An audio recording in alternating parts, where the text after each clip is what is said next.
Oh, hey there. What's up? How are you? Welcome to another podcast. Welcome to another Wannabe Entrepreneur episode. The podcast about what it's really like to bootstrap a company. It's 3:13 a.m. at the time I'm recording this because I'm a night owl and I love the silence of the night. Someone said that the night belongs to the poets, but I have to rephrase this. I think the night belongs to the indie hackers. Everything is silent and we can just focus on our projects without any distractions. I love it. I really, really love it. And it's also a great time to reflect and to record this podcast. Why not? Today, I won't tell you what I'm going to talk about, not because I don't want to, just because I don't know. It's going to be pure, therapeutical call. I will just tell you what I'm feeling and share a little bit about my projects, and that's it.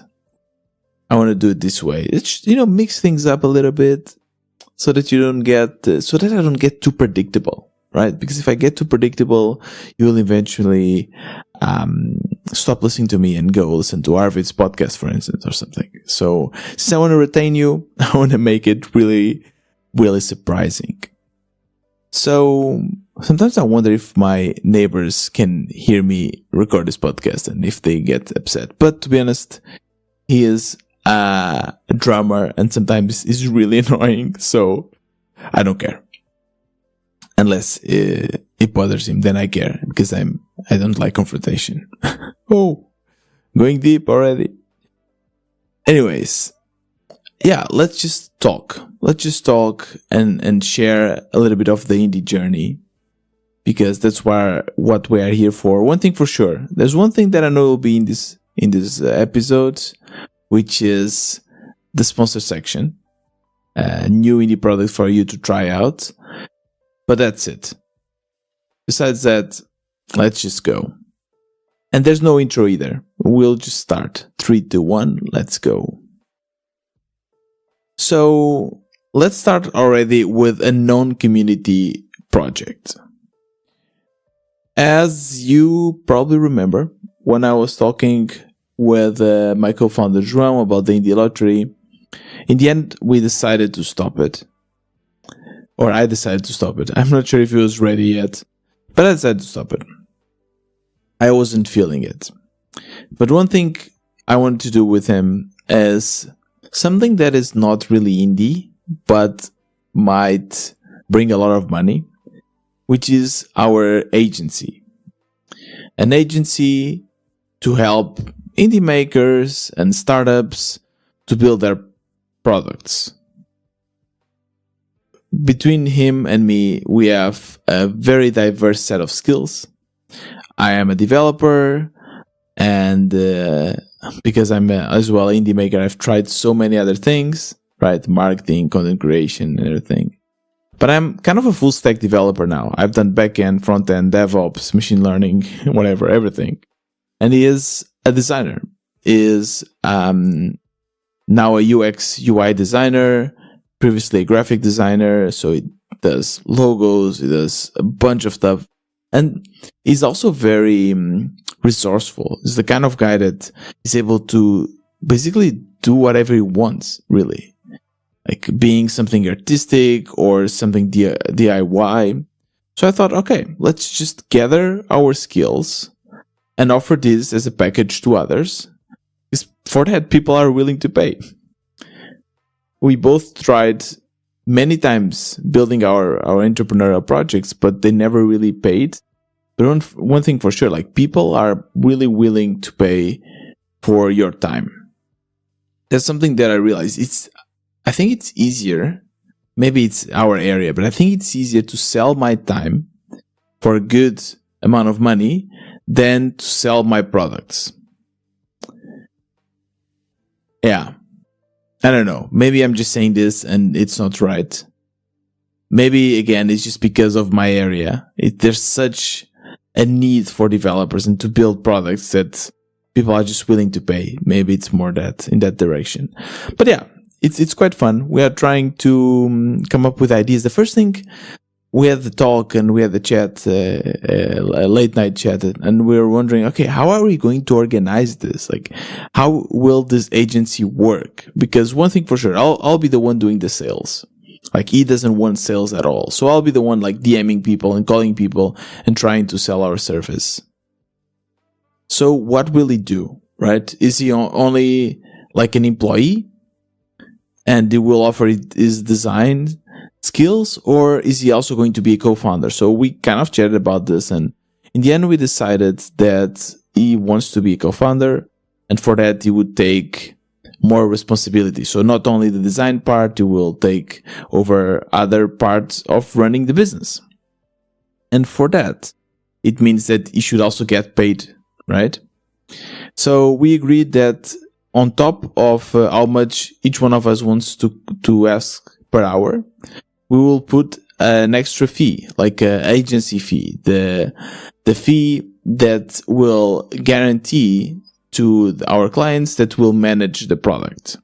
Actually, it doesn't even matter if it's me or João working on it. We can even like find other people, because I have the community and I know so many people that can help, like great developers or great workers.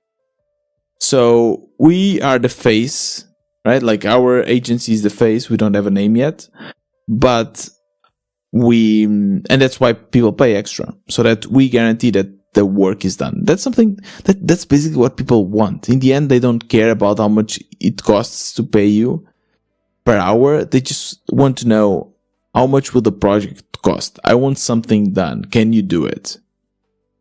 So yeah, that's what we agreed.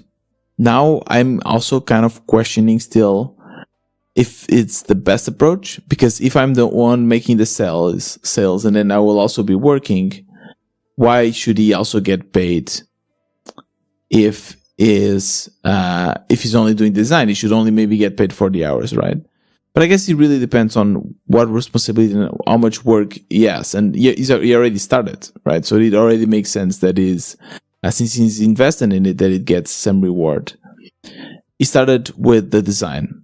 And what we said is like, okay, let's take some proper pictures, because I have none. I have no good pictures, profile pictures that I can show on LinkedIn or on a website agency. So at this place, he has like a full photographer gear with lights and that little umbrella thingy that you always see photographers use. And we start taking pictures, and something that is hard? To pose. Like, I don't know how to pose, really. To be honest, I also don't care too much. I am not super photogenic. I'm okay. I think I'm okay. But yeah, it took a while for me to understand what poses worked and what poses did not work. In the end, the one that worked the most for me was on the side. So I have my arms crossed and I am on the side, looking over my shoulder. That looked well. That worked well. And now João will do his Photoshop magic. And he already showed me one first design of the page. The page will be very simple. Basically a landing page. Like a landing page. And it looks really cool. Like, I really, like working with João, I really start to understand the importance of design. It just changes the way you value a product. And more I start as well to realize that a value of the product is not necessarily only what it does, but as well how it looks, right? Like when we're talking about the book, when you buy a book and you just get a satisfaction from buying this book, even if you don't read it, or a course or something. You just get a satisfaction of knowing that you have it, because it will take you to the place you wanna go, right? And when you look to this beautiful book, it makes a difference. It gives you some joy, and this increases the value of the book, of the product. So it's the same. When João is making a website, it's much, much better than a Tailwind template or something.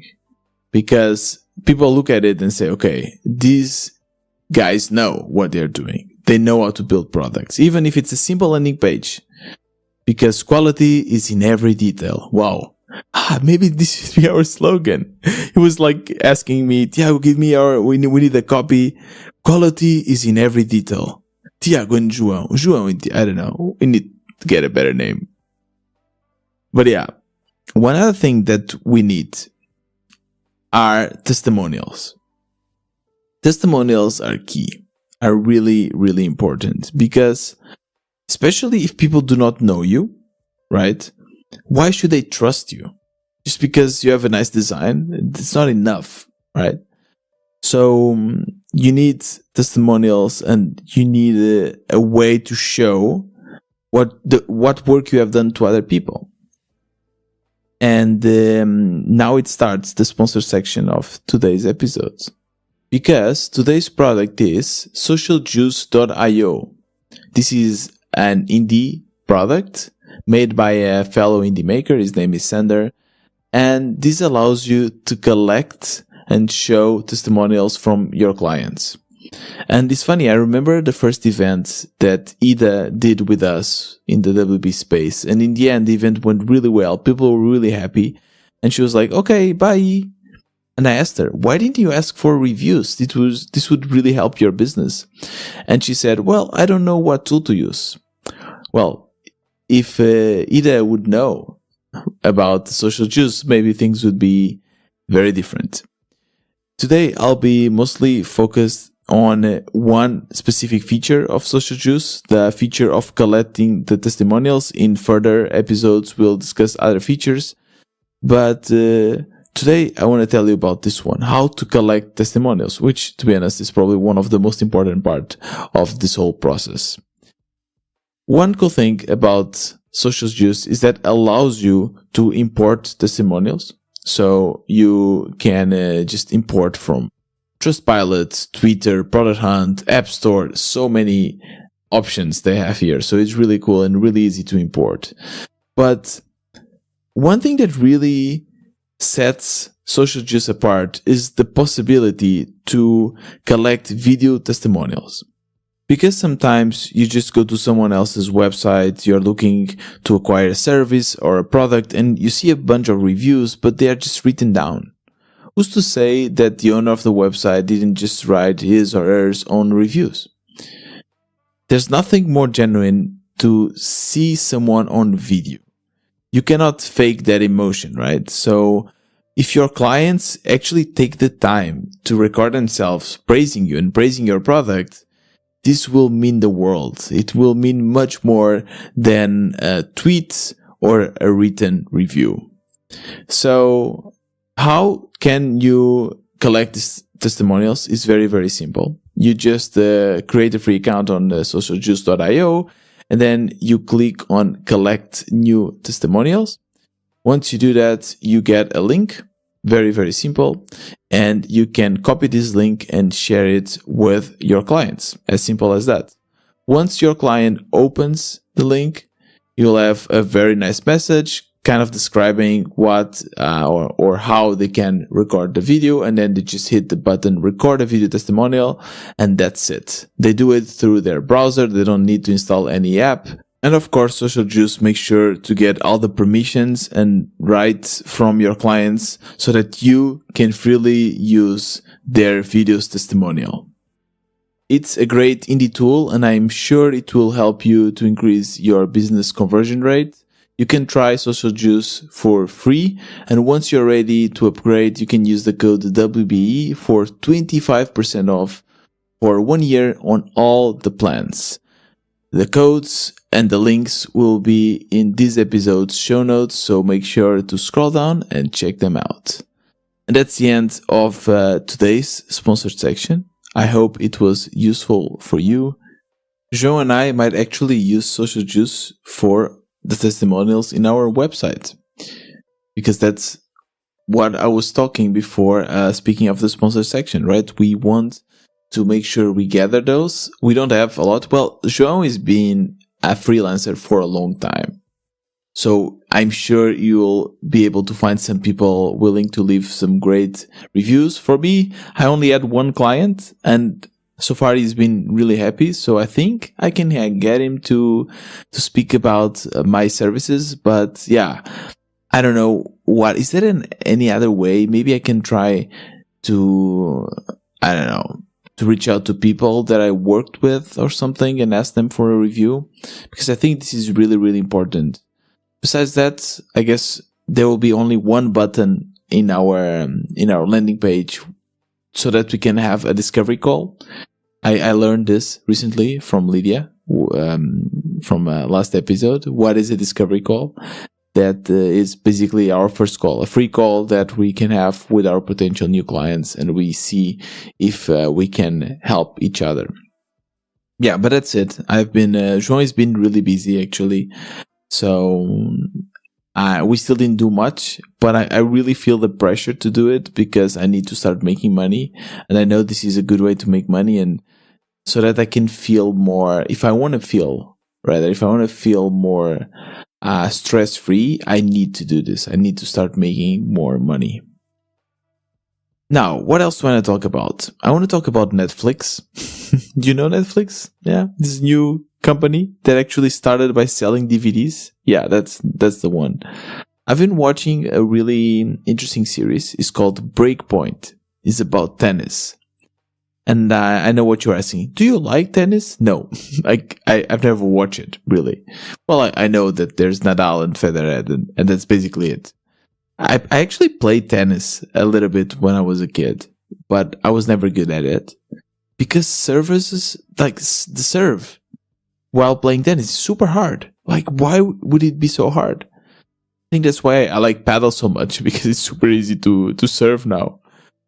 But, yeah, this series is really, really good.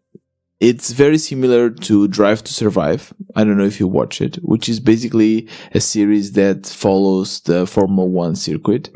This one follows the tennis circuit, and I have to be honest, I've never watched either tennis or Formula 1 before watching this series, and at least for Formula 1, it really worked, because now I'm a big fan. I watched the whole series.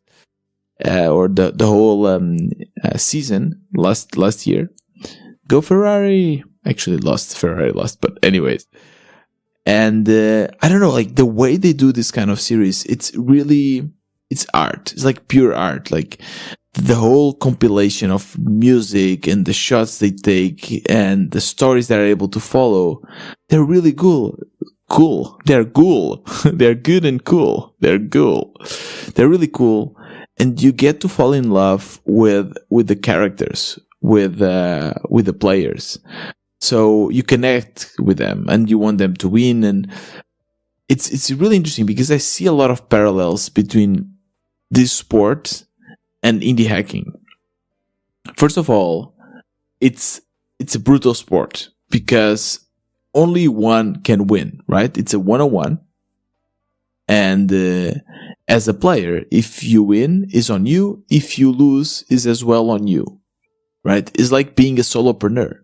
Our wins are our own, and our losses are our own. It's our responsibility, right? And they are playing with each other, and for sure, one person will be happy and one person will be sad. Always. Only one can win. And if you play in the team, right? If you play volleyball, football, handball, whatever, you can share this with your team. You can share the loss, the win with your team.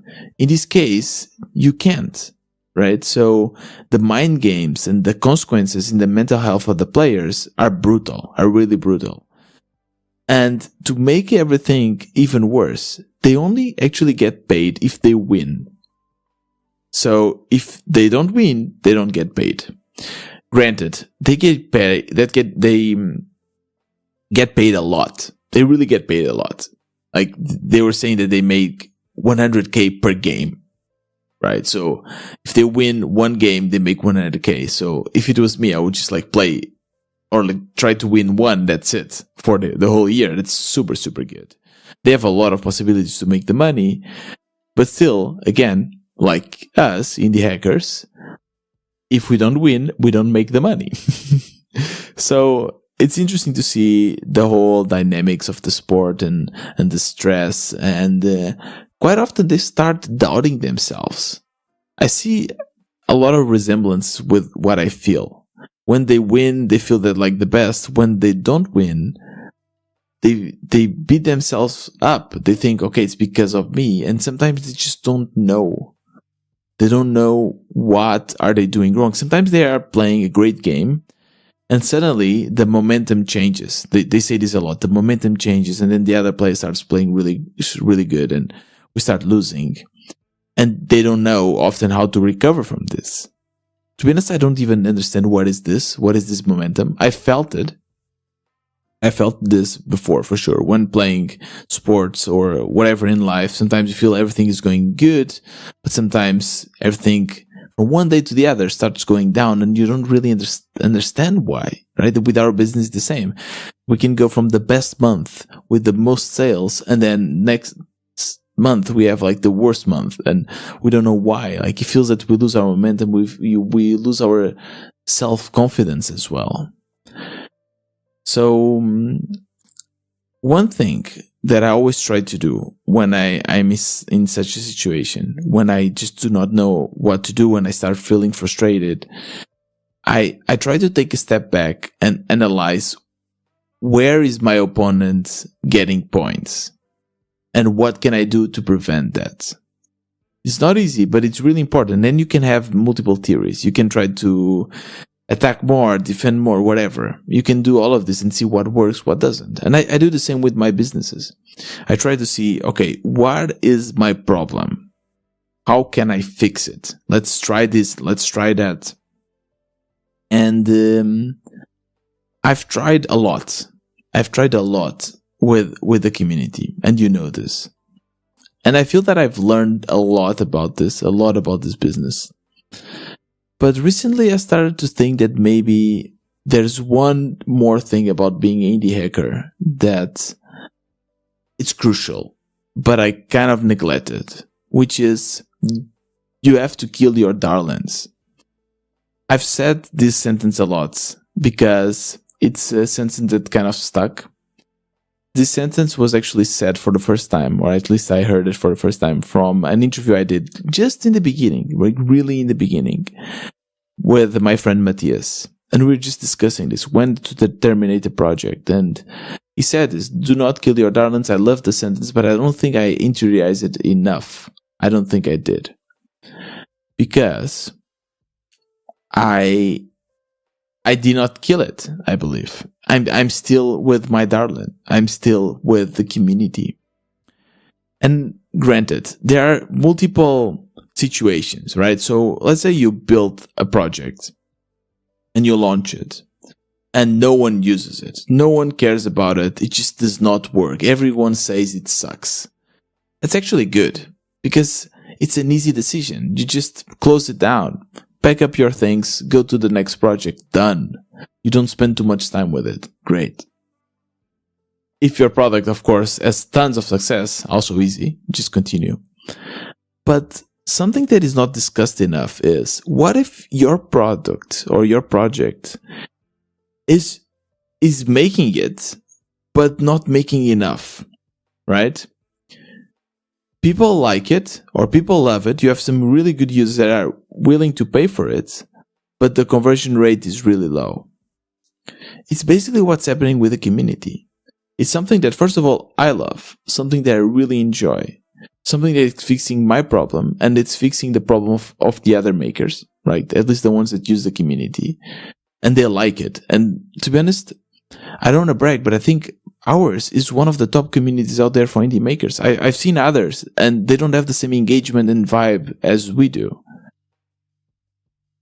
But at the same time, the conversion rates from free user to paid user is really low. People do not get it. You have to explain it.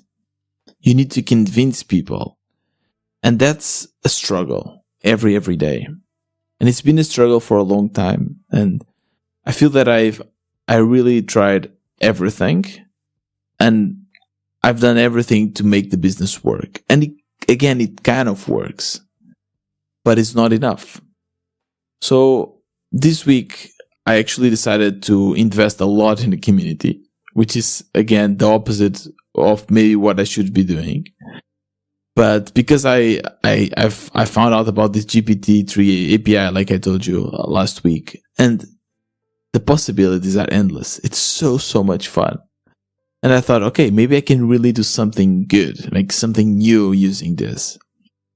So yeah, I came up with a bunch of interesting features, and I was just using them. Let me just give you some examples. I'm using it to do recaps, like really good recaps that basically read everything that happened in the past week and makes it a recap and sends to everyone so that you can always be aware of what's happening in the community.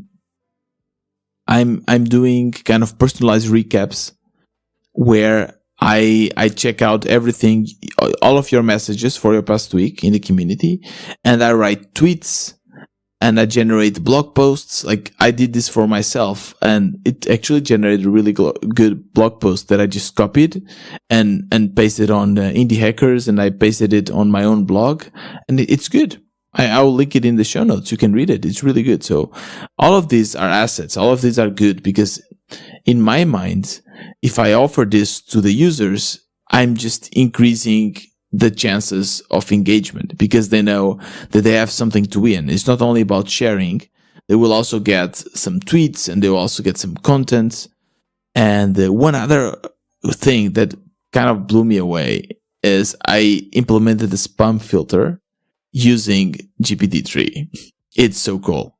So basically, you can always see that there's people when they join the community, some of them, they just want to spam their ideas. And again, I have been there and done that. I was one of those spammers, but like as a community manager, I don't want that. So I can see, because even though these messages are deleted, I get to read them, and people are just like, hey, here's my product, blah, blah, blah.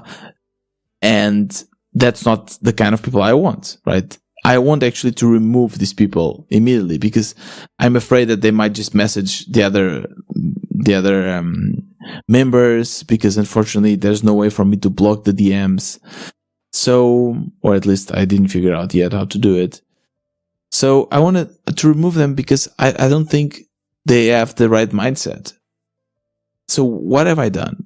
I actually wrote down a prompt using GPT-3 and say, basically the prompt is a question. The question is this user bluntly describing or bluntly showing his or her product and service without any introduction? That's it. I basically write this down and it works really well. If you are introducing yourself and maybe showing your product in a good way, perfect.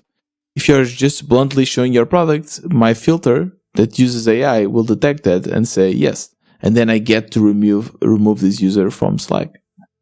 So the whole process is like fully automated. I was like working and automating everything in the community, really. Like the messages I'm sending so that people get to easily update. I worked in more gamification. I worked in so many things. And finally, after a week of working on that, I decided that I was done. And at least for now, everything looks good. And I'm happy with it. And I will just now be a user because the bots are managing everything. But while I was building all of this, I was thinking, am I wasting time? Like, why am I doing this? I should be working on something that makes more money, or trying new projects, or finding new freelance clients, and not this. But I just cannot. It's like, maybe it's an healthy relationship. I don't know. Like, I cannot disconnect. I like it so much. I love this community. I love this product. And yeah, it's funny because when I go back to my first interviews, like when I interviewed Thibaut, I was re-listening to this one because I will be interviewing Thibaut again. I don't know if you know, but he sold Tweet Hunter for, I think, millions. So I would really want to, and I was super excited with the fact that he actually accepted this interview. So I was really listening to that.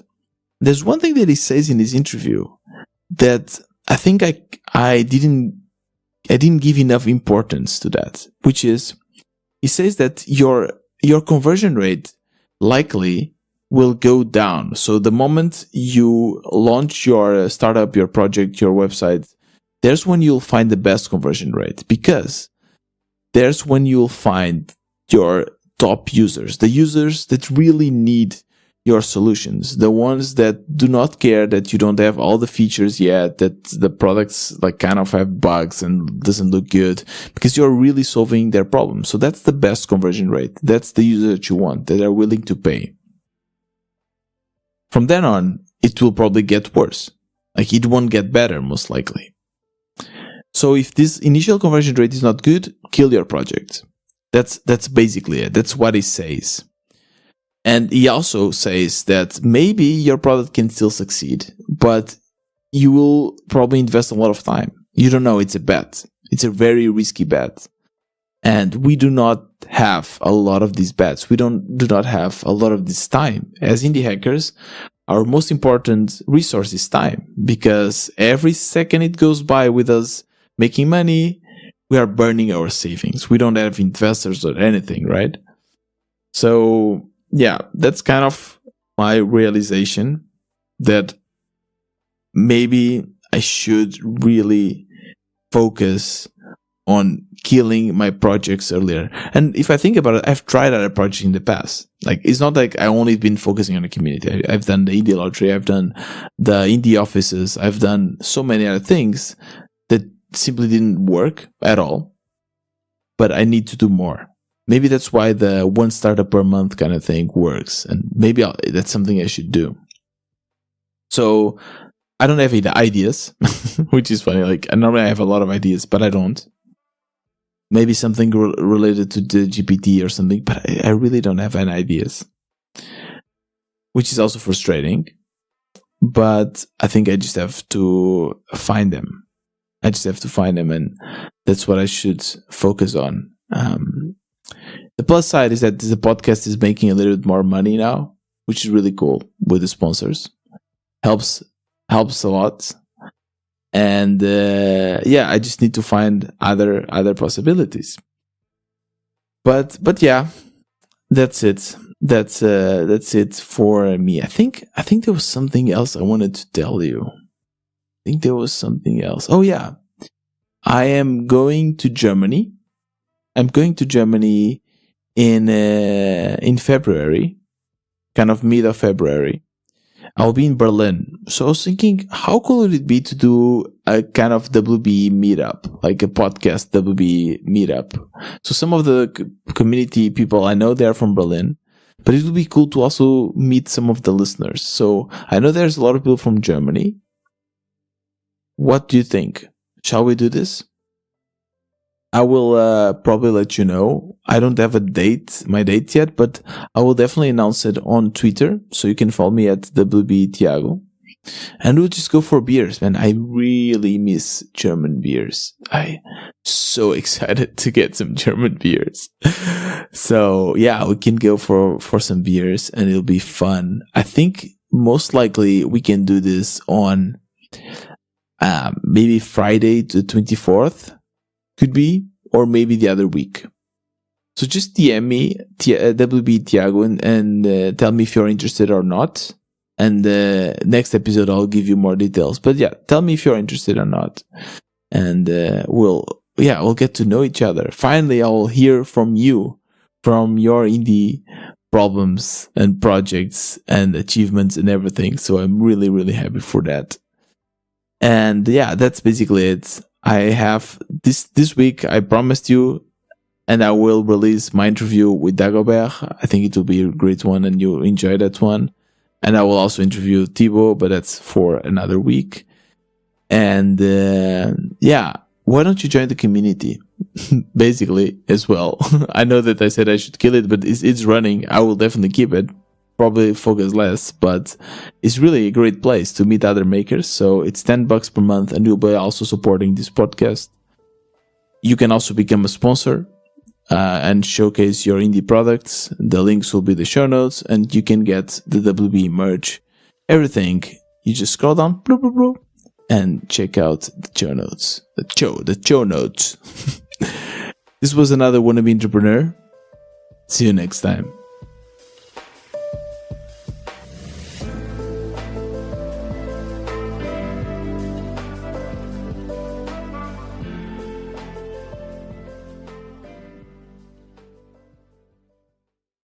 anyone ever tried cold showers? Is it good? Let me know.